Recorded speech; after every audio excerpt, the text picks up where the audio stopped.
So I like the subtlety of the design that they have with the, I don't know what this is, but it's nice. Nice little light come through. You know, your average sink. It's nice. I don't think it's as nice as maybe Cabana Bay or some of the other ones. I kind of like a bit more.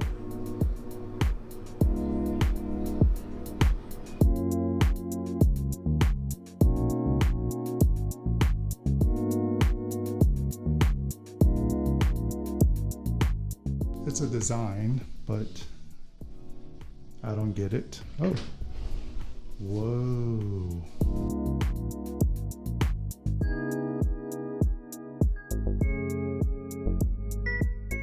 That is a big, gigantic closet. Wow. I mean, you can really store some good stuff in there. That's nice. There's no light in there, but there's a coffee maker, then you have your refrigerator. I like these lights though, they're cool. Oh, and you can move them too. So that's cool. Can't change the density. Simple television. You get a nice little comfy little low couch. Seating. I like these lights. These are the weirdest lights I've ever seen.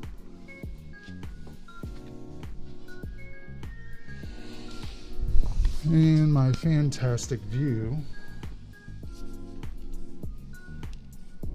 which is pretty much just a view of the parking lot and Cabana Bay. So it's like, oh, I'm gonna wake up and look across the street at the other resort. So this is what's supposed to set this different. So they actually have a tablet that you can use to do stuff. So you can do room controls. That's cool. You can control the TV this way. And that has been it for our guided room tour at Adventura. If you like these type of videos, make sure to hit the like button. Make sure to stay tuned to the channel because we have more Universal Orlando coverage coming very, very soon. Thank you all for tuning in, and I'll catch you on the next video.